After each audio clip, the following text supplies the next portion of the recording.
I like it a lot.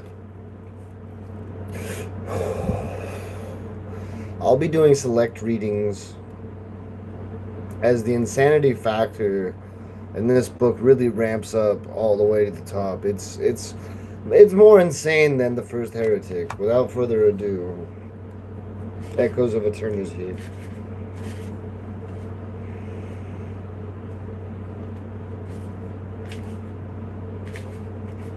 The galaxy is in flames. The Emperor's glorious vision for humanity is in ruins. His favorite son, Horus, has turned from his father's light and embraced chaos. His armies, the mighty and redoubtable Space Marines, are locked in a brutal civil war. Once these ultimate warriors fought side by side as brothers, protecting the galaxy and bringing mankind back to the Emperor's light. Now they are divided. Some remain loyal to the Emperor, whilst others have sided with the War Master.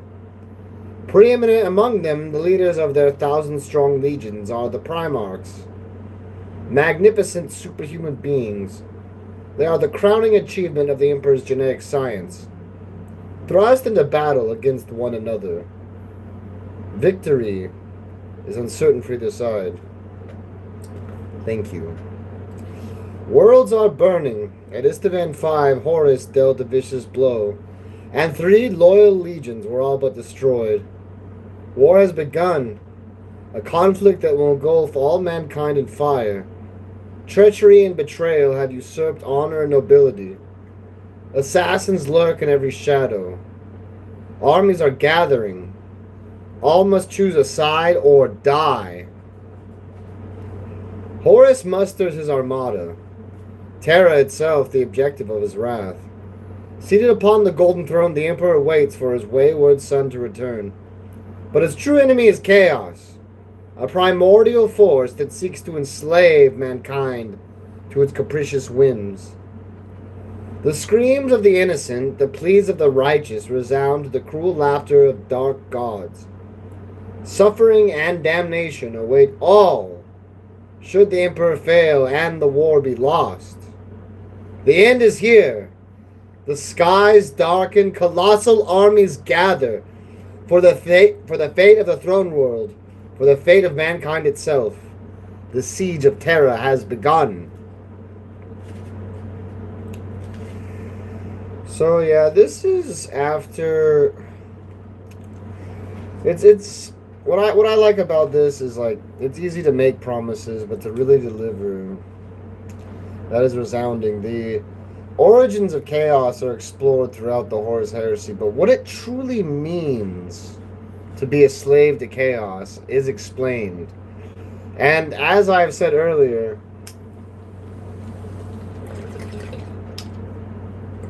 there are many different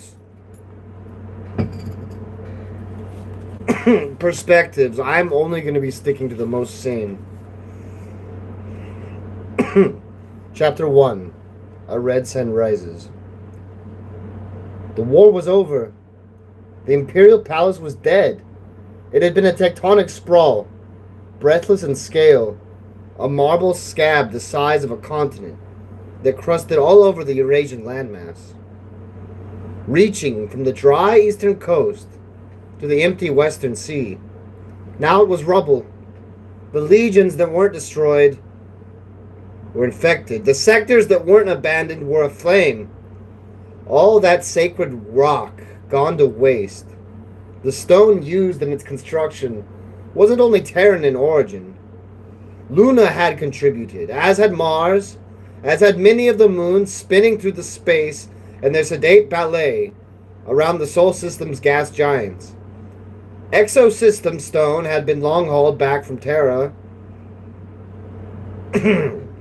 but Terra had given up the greatest portion of her bones for the project.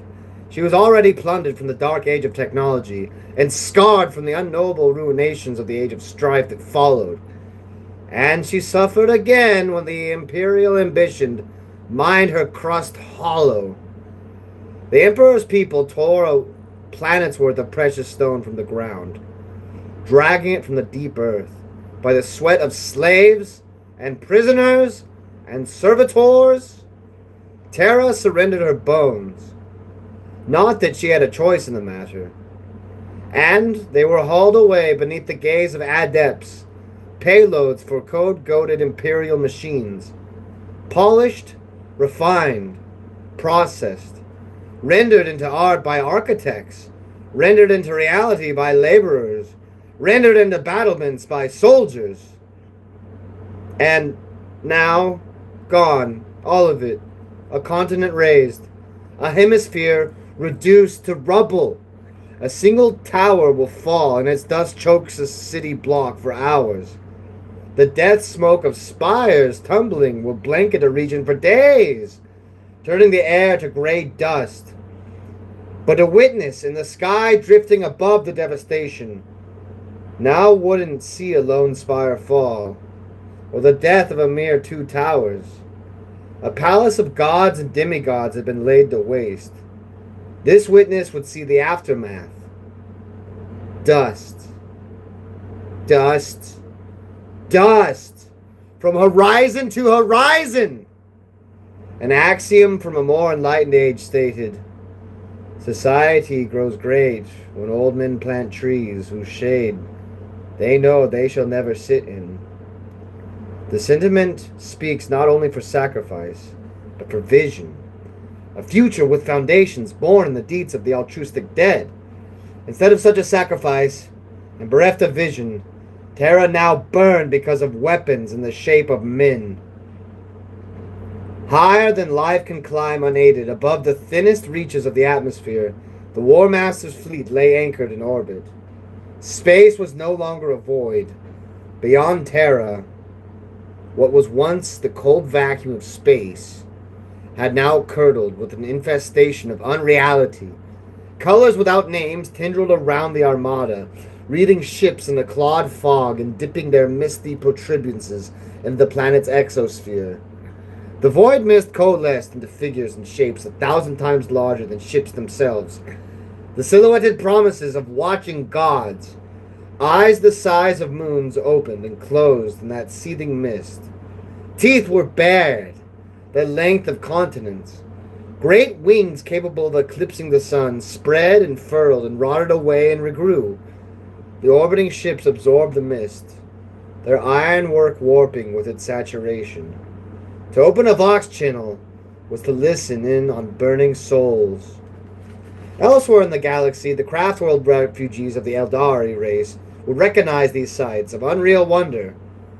The warp and reality interlocked, focused on a core of absolute suffering that their seers would find all too familiar. Centuries ago, this was how their species had given birth to the baneful god. This was how their empire died.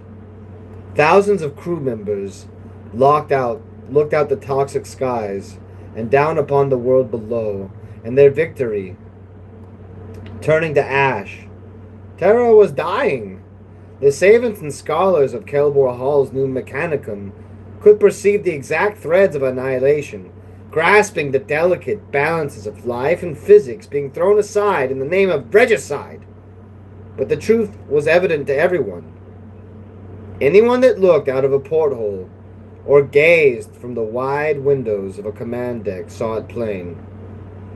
You didn't need to be an expert to see the war had killed Terra. You merely needed eyes. Saren looked up upon the blighted world from the bridge of the warship Conqueror. She sat slouched in her command throne, her deteriorated form at the very edge of terminal dehydration, and she stared out at the world she'd helped destroy. She'd been proud once. She'd been righteous in her rebellion, loyal to the legion that treasured her, loyal to the crew she commanded and the soldiers from whom she protected. She was a fleet killer, a huntress of the stars, commanding one of the most powerful vessels ever conceived and created by human ingenuity. Her service record was decorated with avowals and commendations. Her uniform was marked with the bloody hand of the 12th, the highest honor a mortal could earn from her legion. She was still loyal, Even when insanity crept its way through her ship, she'd stayed loyal. Even when the world eaters rampaged through the halls and chambers, butchering their own serfs and slaves, even when she'd been forced to execute warriors whom she'd served alongside for years, who had lost their faith in the Emperor and the War Master's way. Even when every drop of water in the crew's supply tanks turned to fly-blown blood. Even when her nights became helpless, seizures of flicker-flash horrors and dead comrades cried out from the shadows of her ship.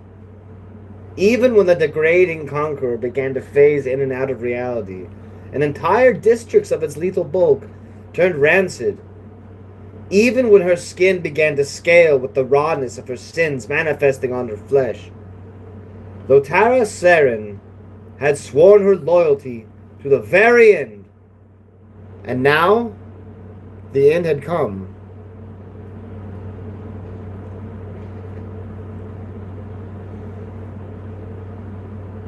She didn't expect it to look like this. Reflected in her eyes was a globe of sickly gray, with its halo of violet madness. No visible landmasses, no signs of life. She could see nothing beneath a layer of murky filth. The Conqueror's scanners, when they functioned at all, couldn't cut through the dust. Terra didn't look like Terra, it looked like Venus. It choked under a similar tainted sky. Choppy reports analyzed the clouded atmosphere. The marble dust in the air was enough to destroy any reliability with the box. But it was nothing compared to the true damage. Toxic vapors were rife, turned up from a million surface detonations, as the orbital barrages tormenting Terra's carbonite-rich crust. The impacts and world-tearing heat of cannon fire from the War Master's armada had ripped craters in the palace and carved chasms in the surrounding territories. Dying titans contributed to their swan songs. Too, their heart reactors going nova as they lay in the rubble graves of their failed marches. It all added up, fusing and igniting the gases that lay stable beneath the earth. Sulfur dioxide, an element known to the sages of the Martian Mechanicum, was born from these blasted open pores in Terra's skin. The poison coiled its chemical tendrils through the filthy air, ruining it further. And there was more. The earth bled lava from ulcers. Flows of burning gas and volcanic tephra had rushed from the riven land, blanketing embattled regions with flash-melted smoke and sludge. The ash and dust clogging the air were conjoined now, layered, yet inseparable. A curtain of pale gray denying sight and breath. Dust paste caked the lungs of millions of survivors. Those without rebreathers were at risk of asphyxiation by remaining within the palace, but there was nowhere left to run. The destruction of the Imperial Palace also released chemicals used by the abandoned industries of Terra. Containment failures in several palatial manufactories hemorrhaged a processing substance marked as methyl esconite. The gas clung to the ground with a predation that almost spoke of intelligence, flooding several remaining bastions at the lower levels. An unseeable tidal wave of chemical venom dissolving into the defenders' eyes and throats. It blinded, burned, killed within hours. The Astartes could survive, though it mutilated many of them. Hordes of human defenders and refugees were not so lucky. Last and far from least, there was the radiation. By design or misfortune, subterranean stores of nameless Dark Age materials had cracked open over the course of the war. Many of the gaseous elements sighing out of these ancient bunkers were barely understood and defied current naming convention. But their radiological effects were murderously familiar. They were death. One final horror from the past. The very last breath of a forgotten age.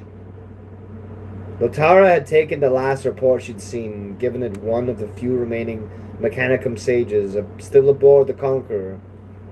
His augmetics were rusted, chafing at his ghoulish skin.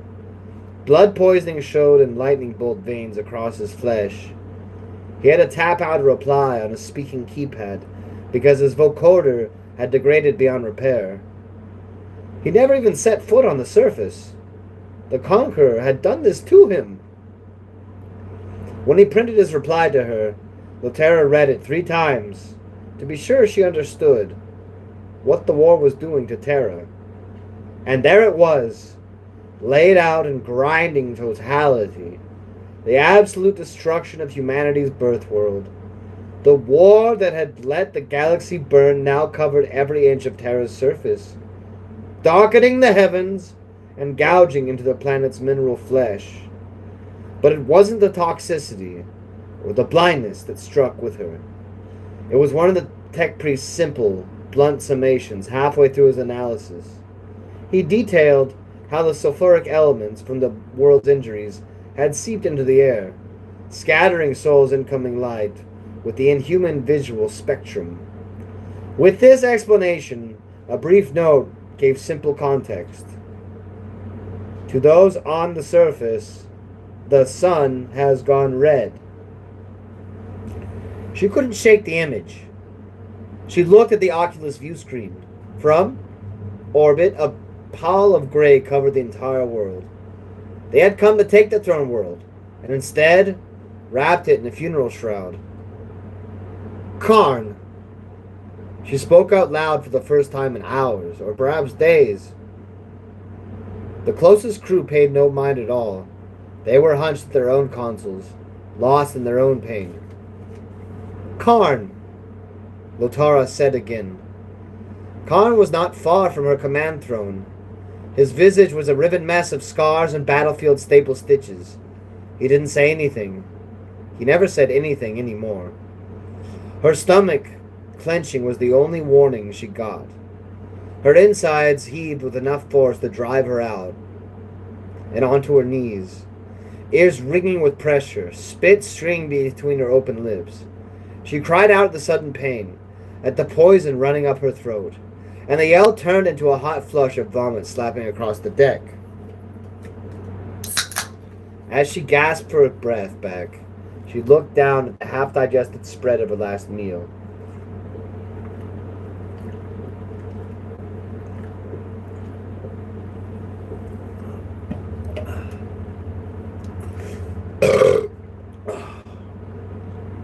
Disbelief empowered her exhaustion for a few precious seconds. She recoiled from the puddle, pulling herself back to her throne. Karn approached the flagship's captain, kneeling to rest at her level. He didn't offer his aid as she hauled herself on shaking limbs back into her chair. He was unarmed, and Lotara couldn't recall ever seeing him without his axe before. Blood trickled from her eyes as she stared to the patchwork ruin of his face. The thirsting husk of her body gave up yet more precious fluid, in the form of profane tears. Karn, what have we done? It was a question being asked across Terra and above it, by the men and women on both sides of the war. Karn had no answer. The true theme of this book, I will say, is the difference between the lost and the damned. And at risk of spoiling anything, the damned is basically what happens to everyone that fights for chaos. They all do become damned, except for the lost, because the lost have already lost their minds. They can't have thoughts coherent enough to truly embrace a path, or even a path of damnation.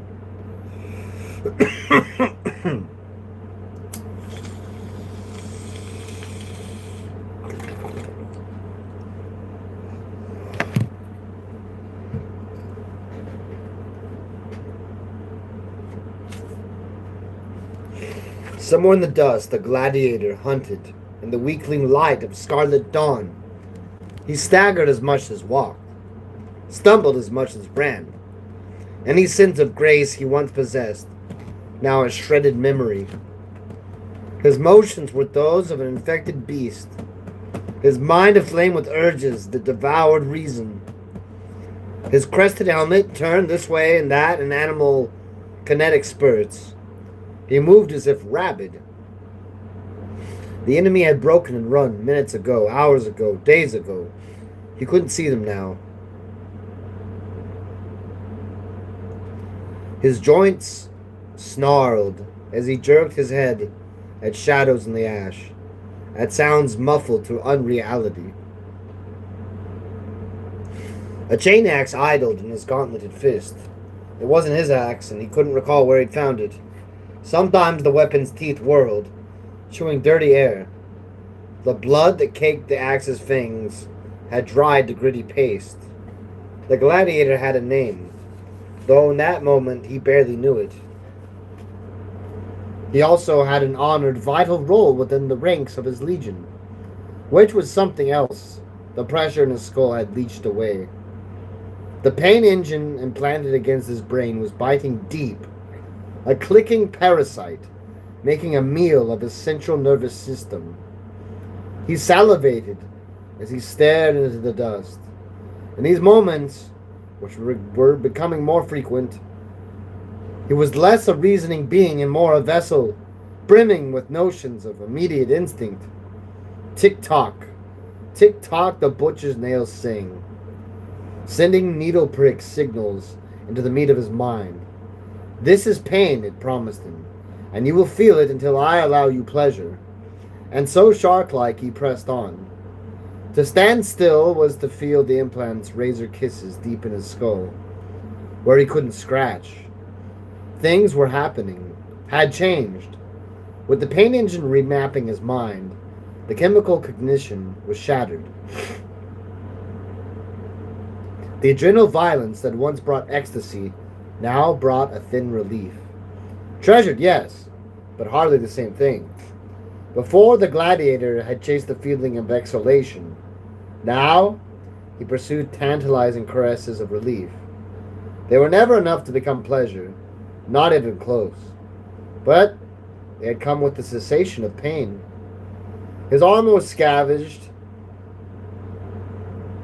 For years he'd worn the white ceramide of the 7th Legion's crusading heraldry, of the 10th Legion's crusading heraldry, of the 12th Legion's crusading heraldry, and the mongrel suit he was sealed inside was formed from only half its original components.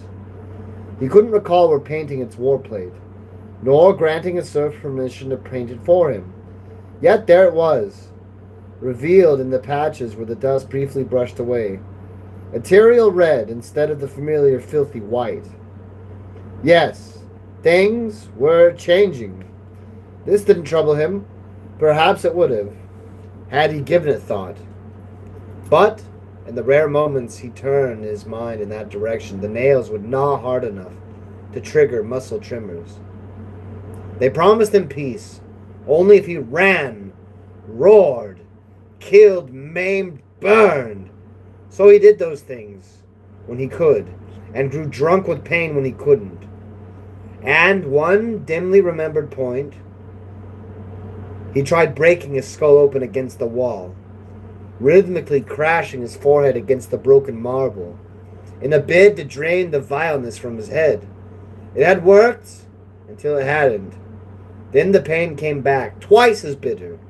Punishment for his self-inflicted wounds. Judgment for attempted suicide. The gladiator moved on. It soothed the nails when he moved forward. He wasn't alone in the ashen wasteland. His brothers, and the things that pretended to be his brothers, made a loose pack around him. Together but apart, they moved through the gloom. Some of them were made of fire. Some of them were made of blood in the shape of monsters. Some of them were his lifelong brethren, and some of them were his kinsman's flesh. Apothecary. He heard the word as he ascended a scree of infected rubble. The sound of it, familiar. even if the feeling wasn't. Poison rocks slid beneath the weight of his boots. The wall had died to artillery fire, recently enough that it still smoked, and the gladiator hauled his way up to the broken slope. The nails sensed his resolve, and he could have been merciful, but they spiked again anyway. An animal grunt broke from his lips, unintentionally and helplessly. Apothecary, that word again, it lingered in his mangled thoughts, as if it wanted to mean something. Apothecary, apothecary. The next time he heard it, it was shouted out loud. Apothecary! It was the emphasis of a name, or a curse. The gladiator stopped in his ascent. He turned, gazing through the dust, seeking the silhouettes of his brothers and the stalking things which claimed to be his brothers. A cluster of them were at the bottom of the rubble slope. His armor was no longer red. The ashy dust had restored his fellow world-eaters to their original filthy white heraldry. Cargos! One of them shouted up at him. Just like that, words had meaning once more. The nails bit, as if mocking his return to recognition.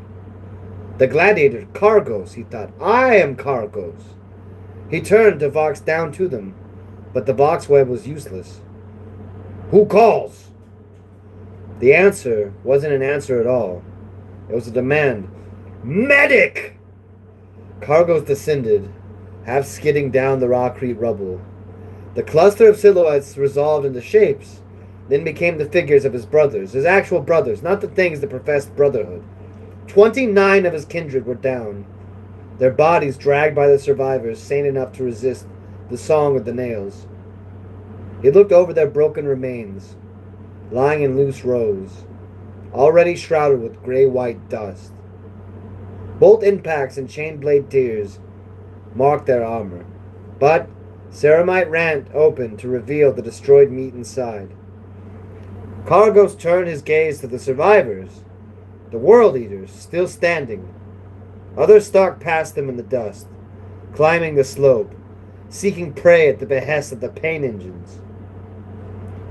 Even those with enough self-control to deal with the Legion's dead were tormented by violent tics and twitches. This funeral, as blunt and careless as any 12th Legion ritual, took a supreme measure of focus from those able to perform it.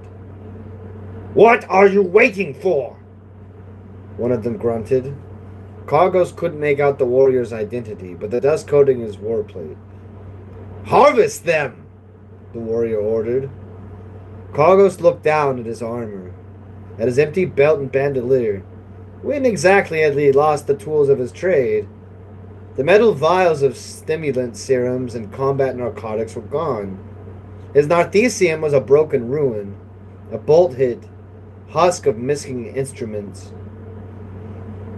Its scanner display was cracked and black, no longer connected to his armor's power supply. Even the keypad on his Van Brandt was worthless, showing lost keys like a desperate smile with missing teeth. No matter. He didn't need the specialized instruments to harvest. He could just use his knife. The work would be messier, riskier for the removed organs, but he'd done it before. All it took was care and haste, so the ashy air wouldn't contaminate the fleshy nodes as they were pulled free. He crouched by the first body and drew his knife. In human hands, it would be something to go to war with, and Cargos' grip, it was a chipped and tarnished machete. Who was this? He asked his brothers. They didn't answer. Cargos sensed them shuffling in the dust, struggling to remain with the dead rather than move on in search of more prey. They probably didn't know who died either. Squads were scattered. The box was down, and the dust was a great equalizer on that score, turning them all into ghosts of themselves.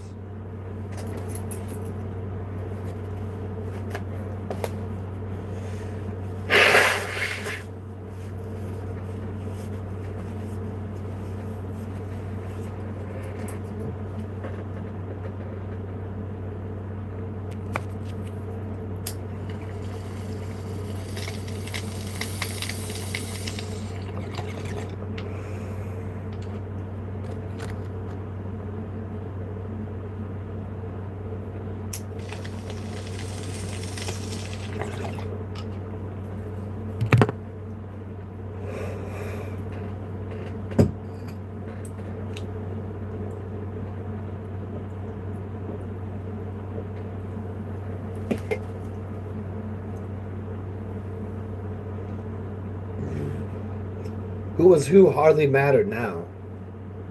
Kargos reached the containment cells, maglock to his belt. They were reinforced, internally cooled ceramite cylinders, marked with Nagaraki runes. He carried dozens of them, each one a capsule for the progenoid glands of a fallen Legion brother. With their gene seed harvested, the slain would live on in the creation of their replacement warriors. Over the months of this war, he'd harvested the progenoids from throats and chests of many of his kindred. Except his fingers brushed against the naked ceramite plating. He didn't carry dozens of them, he carried 3, and the 3 that remained were punctured and empty. A chill ran through him, severe enough to cool even the sting of the nails in the back of his head. So many had already died unharvested over the course of the war.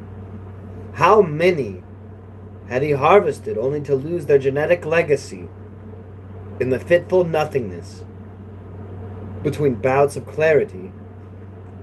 He could die for this. In better, saner times, his legion had executed apothecaries for failure of this magnitude. They just might. Kargos felt the eyes of his brethren upon him. He knew their weapons were still in their hands. "I can't," he confessed to them. "I can't do it." They still said nothing, and Kargos felt the weight of their wordless judgment. He rose to his feet for sentencing. Gladiators always faced fate with courage. Only cowards died on their knees. But there was no one there. The other world eaters were gone, swallowed by the dust. If they'd ever been there at all.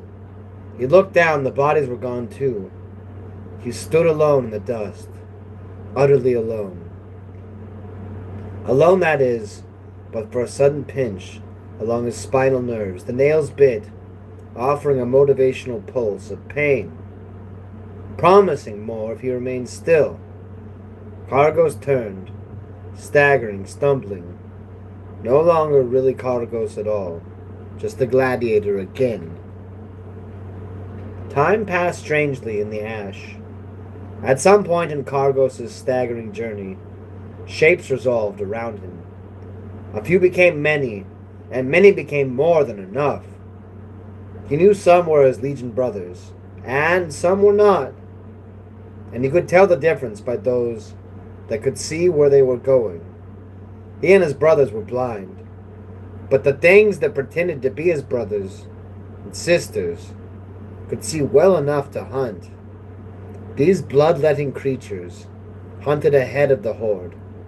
The Emperor's silent screams sapped their strength, but they saw flares of life in the choking dust, and they drew the War Master's forces with them, making their way towards the Sanctum Imperialis, where the last organized defenders gathered at the final fortress.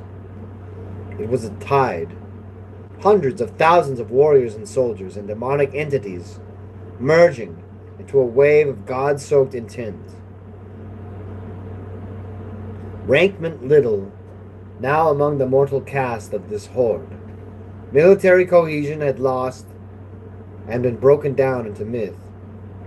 They staggered and stumbled, and some even ran, warriors from every one of the War Master's legions.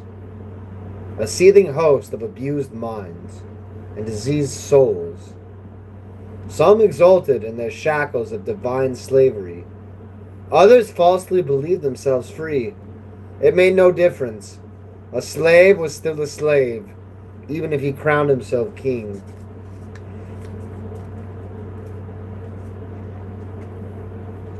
Though blunted by the nail's pain, Kargos sensed the shifting air.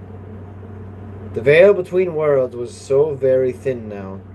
Neverborn clawed their way into reality with mere wisps of thought. A single drop of blood on the broken earth spawned horrors. The Emperor was weakening. Imagine such a thing. The Neverborn hissed it. Angron roared it.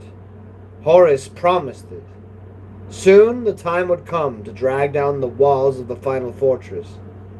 Something pierced the blood-stained cloud of Cargos' thoughts. His name again. Someone nearby was saying his name. They had been saying it for some time. It was Inzar of the 17th, wearing grit-abraded war plate, and with his weapons chained to his armor as a symbol of his time with the 12th. The parchments still adhering to Inzar's armor were scored and faded, reduced to ragged strips. He gripped Cargos' shoulder, preventing him from moving with the horde. "I thought that was you, brother." Even all these years later, Inzar's voice was low and familiar. Somehow it cut through the wind. "How fine it is to see you, so close to our triumph." Cargos wasn't sure what to say. Not about any of this. It felt like triumph. He'd said nothing. Inzar's touch remained on the World Eater's shoulder, a guiding hand. "Come with me, Cargos. You've lost your way. I will help you." Cargos stared, mute, through eyes that throbbed with their own pulse. It took him 3 tries to speak, and he only managed 3 words. "Are you real?" Inzar grunted at that. "Come with me, my friend." "No. Answer me. Are you real?" There was no laughter that time, just a nod, a gesture of understanding. "I am real." Cargos hesitated. The Neverborn had lied to him before. He followed. A council was convened in the wasteland, formed around a gathering of officers and attendants still in possession of their senses. The shadows of tanks rumbled at the gathering edges. Warriors of every legion stood in loose packs, as often associating by newfound allegiances over paternal bloodlines. Cargos was one of them. He stayed at Inzar's side, out of the exhausted familiarity, watching through aching eyes the first signs of order from disorder that it felt like forever. Questions were asked in vicious murmurs, and answered in the same tone. Establishing a firm hierarchy was impossible without the Vox, and without knowing what regiments were where, the Titan legions had managed to haul themselves up and through the wreckage of the Ultimate Wall. What Astartes' forces had assembled in that fallen district of the Inner Palace? But it was something. Waves were forming in the tide, part of the natural rhythm of the Horde, gatherings of might, just like this one, war bands massing for the final assault. Names of first captains were spoken, and their absences marked. Ahriman, Typhon, Abaddon, embattled elsewhere or already dead, none could say. And what of Roigel Dorn, the Emperor's Praetorian? What of Khan and the Angel of Blood? Were they cowering in the Sanctum Imperialis, waiting for the last battle? Or were they trapped elsewhere, in the war-torn districts of the Inner Palace, besieged in their bastions and unable to break out? The Khan, it was said, had died of his tainted wounds at the Lion's Gate spaceport. The Praetorian, with the palace in ashes, his genius expended, and his plans in ruins, was said to be hiding behind the walls of Bab Bastion, and readying his final scheme to escape Terra. That left only the Angel, and the depleted remnants of the 3 legions he commanded. Cargos' exhaustion thinned out, as the nails blessedly stopped biting so deep. The voices of those speaking soothed the pain engine in his skull, as if the plans were prayer. The war was won, the defenders were broken, the Emperor's shield was reduced to a sliver of his invisible power. A sliver. And Neverborn ran amok through the wasted districts of the Inner Palace. What then came next? Magnus would break the Emperor's wall, and with it the psychic shield. Angron in his fury would find and butcher the Angel of Blood, and march upon the Sanctum Imperialis. Horus himself was soon to make planetfall. They would tear down the Eternity Gate and burn down the Sanctum Imperialis to the ground.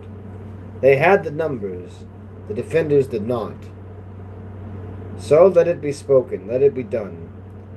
Terra would soon be theirs.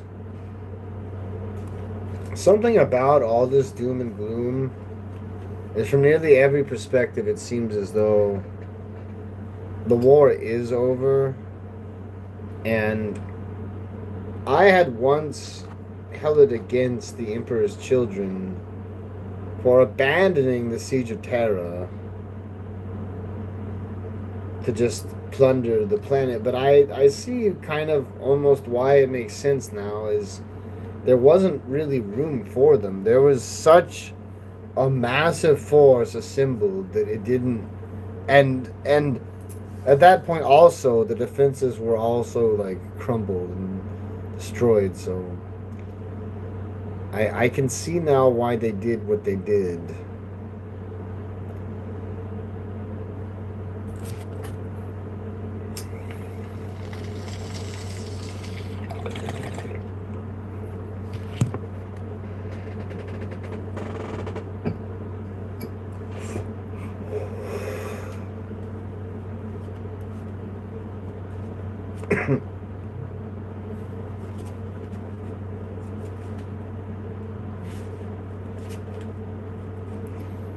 But this quote right here, when they're talking about the hundreds of thousands of warriors and soldiers and demonic entities, it says that some of them believed themselves to be free. It didn't matter, they weren't free. And the quote is, "A slave is still a slave, even if he wears a crown."